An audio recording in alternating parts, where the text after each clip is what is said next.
الحمد للہ رب العالمین والصلاة والسلام علی سید الاشرف الانبیاء والمرسلین اما بعد فاعوذ باللہ من الشیطان الرجیم بسم اللہ الرحمن الرحیم۔ ایک سوال ہے کہ مدرسہ کا پیسہ مسجد کی تعمیر میں لگانا از روئے شرع درست ہے یا نہیں؟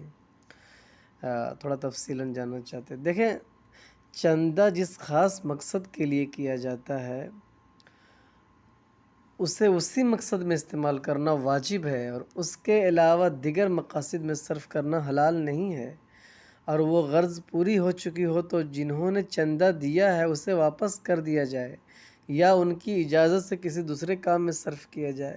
بغیر اس کی اجازت کے دوسرے مصرف میں صرف کرنا جائز نہیں ہے۔ ایسا ہی فتاوی رضویہ جلد نمبر 6 صفحہ نمبر 357 پر اور فتاوی امجدیہ جلد نمبر 3 صفحہ نمبر 3839 پر مرقوم ہے۔ اور جو لوگ یہ خیال خام کر بیٹھے کہ مسجد و مدرسہ دونوں خدا کے گھر ہیں، اگر ایک کا مال دوسرے میں صرف ہو گیا تو کیا ہوا؟ تو یاد رکھیں، شرعاً اس کا خیال درست نہیں ہے، کیونکہ چندہ دینے والوں کی اجازت کے بغیر چندہ کا مال کسی دوسرے امر میں صرف کرنا جائز نہیں۔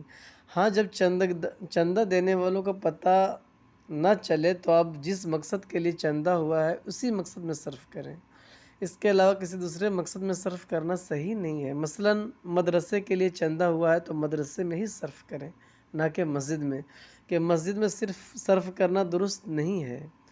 ایسا ہی فتاوی رضویہ شریف جلد نمبر 6 صفحہ نمبر 368 پر مرقوم ہے۔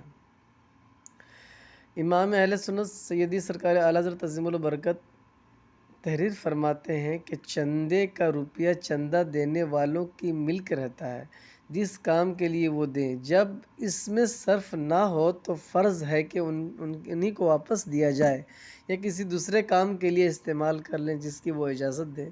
ان چندہ دینے والوں میں جو زندہ نہ رہا ہو ان کے وارثوں کو دیا جائے یا ان کے عاقل بالغ ورثہ جس کام میں صرف کرنے کی اجازت دیں اس میں استعمال کریں۔ ان میں جو زندہ نہ رہا اور ان کے وارث بھی زندہ نہ رہے یا پتہ نہیں چلتا یا معلوم نہیں ہو سکتا کہ کس سے لیا تھا، کیا کیا تھا، تو وہ مثل مال لقطہ ہے۔ یہ مصرف خیر مسجد اور مدرسہ اہل سنت و مطبع اہل سنت وغیرہ میں صرف ہو سکتا ہے۔ یہ فتاوی رضویہ جلد نمبر 23 صفحہ نمبر 564 مسئلہ نمبر 237 پر لکھا گیا ہے۔ تو یہ جو تمام ثبوت سے یہ بات ثابت ہوا کہ مدرسے کے پیسے کو مسجد کی تعمیر میں لگانا حرام و گناہ ہے، اور اگر لگا لیا تو تاوان دینا پڑے گا۔ فتاوی مرکز تربیتی افتاء جلد نمبر 2 صفحہ نمبر 158 مطبوعہ فقہ ملت اکیڈمی۔ اور تاوان ادا کرنے کا طریقہ یہ ہے کہ جس نے چندہ دیا اسے اطلاع کرے کہ آپ نے جس مصرف میں خرچ کرنے کے لیے چندہ دیا تھا میں نے اس کے علاوہ میں خرچ کر دیا ہے۔ اب اگر چندہ دینے والا اسے درست قرار دے مثلاً کہہ دے کہ کوئی حرج نہیں ہے بلکہ آپ نے جو کیا اچھا کیا، تو یہ برز ذمہ ہو جائے گا۔ اور اگر چندہ دینے والا درست قرار نہ دے تو جس کے چندے کی جتنی رقم غلط استعمال کی ہے اتنی رقم اپنی جیب سے چندہ دینے والے کو ادا کرے۔ اگر وہ فوت ہو چکا ہو تو اس کے وارثوں کو دے۔ اگر بالغ وارث کسی اور کام میں صرف کرنے کی اجازت دیں تو جو اجازت دے گا صرف اسی کے حصے میں سے خرچ کیا جائے گا، اور اگر ان میں بالغ یا پاگل بھی ہیں تو ان کا حصہ ہر صورت میں ادا کرنا واجب ہے، کیونکہ نابالغ بچے شرعاً اجازت دینے کے اہل نہیں ہیں۔ اگر چندہ دینے والے کا کوئی وارث نہ ہو یا چندہ دینے والے کا کسی طرح کوئی پتہ نہ چل سکے تو وہ مال مثل مال لقطہ کے ہیں، یعنی گری پڑی ہوئی ملی ہوئی چیز کی طرح ہے، اسے مساکین میں خیرات کر دے یا کسی بھی مصرف خیر مثلاً مسجد مدرسہ وغیرہ میں صرف کر سکتا ہے۔